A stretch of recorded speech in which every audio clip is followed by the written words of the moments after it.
Salve, salve, galerinha! Continuando aí o módulo 5, página 318, temperatura de fusão e temperatura de ebulição, tá? Vamos aproveitar as fotos que a apostila nos demonstra, tá? E vamos tentar compreender um pouco mais sobre esse conteúdo. Foram colocadas pedras de gelo em um recipiente e em contato com elas um termômetro. Na sequência, observou-se que estava acontecendo com o gelo e anotou-se os valores de temperatura mostrados pelo termômetro. Quando o gelo começou a fundir, a derreter, o valor da temperatura observado no termômetro era de 0 graus Celsius e não se alterou até o gelo se transformar totalmente em água líquida. Após a fusão completa das pedras de gelo, o recipiente com água líquida foi colocado para aquecer e a mudança dos valores de temperatura foi acompanhada utilizando o termômetro. No momento em que a água líquida entrou em ebulição, observou-se no termômetro que a temperatura era igual a 100 graus Celsius. Esse valor permaneceu o mesmo durante todo o tempo em que a água esteve em ebulição. Com os dados obtidos no experimento, podemos determinar a temperatura de fusão e a temperatura de ebulição da água ao nível do mar. Não esquecendo que o nível do mar, pessoal, é o nível zero, tá? É através desse nível do mar que nós sabemos aí em qual momento vai ocorrer a mudança de estado da matéria. Tudo bem? A água, temperatura de fusão, ocorre aí do 0 graus Celsius. Já a temperatura de ebulição, dos 100 graus Celsius. Tá? Com base nesses dados, podemos afirmar que a temperatura de fusão, que é TF, é a temperatura que o sólido se transforma em líquido. Tá? Ou seja, a temperatura em que o sólido sofre aí a tal da fusão. Tá bom, pessoal? Temperatura de ebulição, T, é a temperatura em que o líquido se transforma em vapor, com a formação de bolhas, ou seja, é a temperatura em que o líquido entra em ebulição. Tá bom, pessoal? Continuando, página 319. Como já apresentado, a temperatura de fusão e a temperatura de ebulição são propriedades físicas da matéria. Essas propriedades não dependem da quantidade de matéria envolvida. Quer dizer o seguinte, que vai ocorrer. Não depende da quantidade da matéria, pessoal. Sempre vai ocorrer a mudança, tá? Pode haver uma demora, mas sempre vai ocorrer a mudança.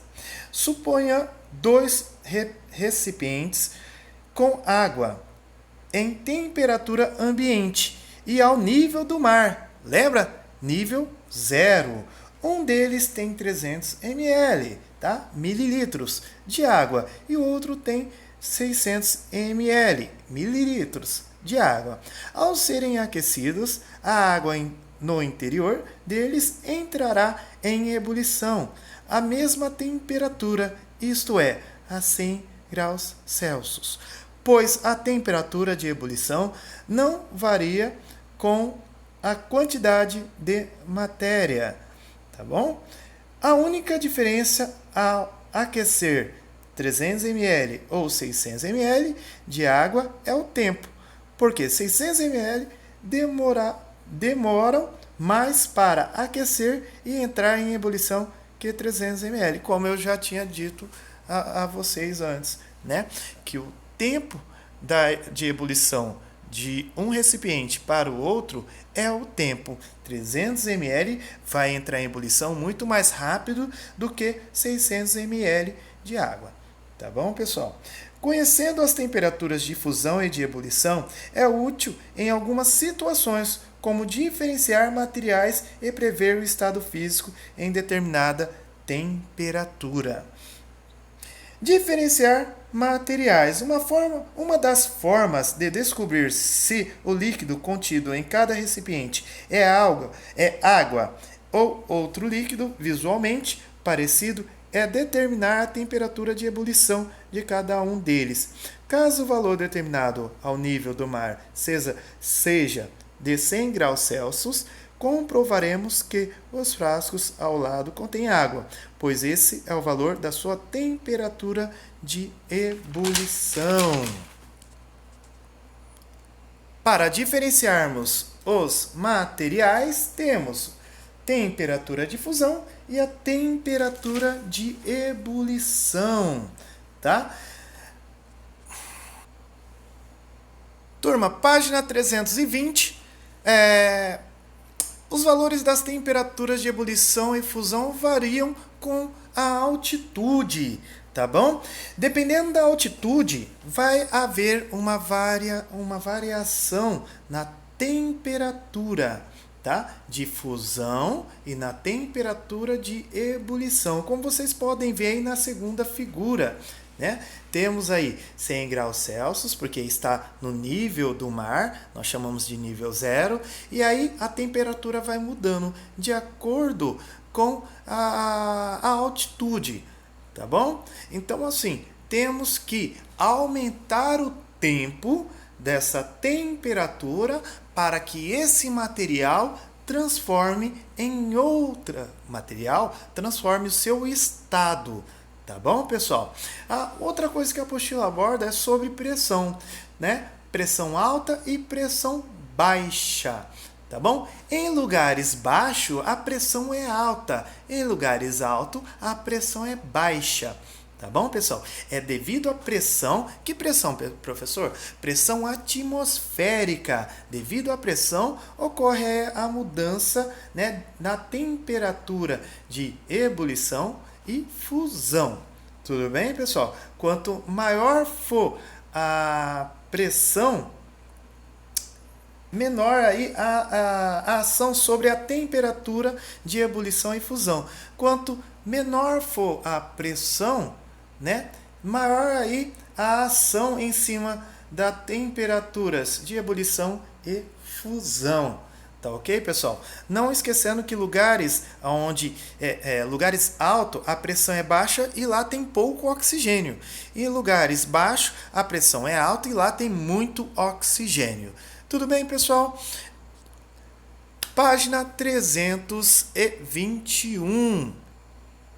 Para prever o estado físico a determinada temperatura, temos um esquema que demonstra que se a temperatura do material for menor que a temperatura de fusão, ele estará no estado sólido. Se a temperatura do material estiver entre os valores da temperatura de fusão e da temperatura de ebulição, ele estará no estado líquido. Se a temperatura do material for maior que a temperatura de ebulição, ele estará no estado gasoso. Vamos utilizar agora, né, no esquema abaixo, um exemplo. Temos aí 12 graus Celsius. 12 graus Celsius está entre temperatura de fusão e temperatura de ebulição. Então, quer dizer, é um líquido. Dessa forma, eu vou determinar aí o estado físico da matéria. Tudo bem, pessoal? Não esquecendo aí que existe mais de um estado físico durante a mudança. Quando o gelo, né, ele está entrando em fusão, ele é sólido e ao mesmo tempo ele é líquido, tá? Quando o líquido está se transformando em um gás, né, que nós chamamos de gasoso, temos aí líquido e gasoso. Então, ó, olho vivo, tá? Sempre um estado ele pode ser considerado, tá? Ele pode, na verdade, ter duas mudanças de estado. Tudo bem? Não esqueçam de fazer a atividade da página 322. Tá ok, pessoal? Dando continuidade.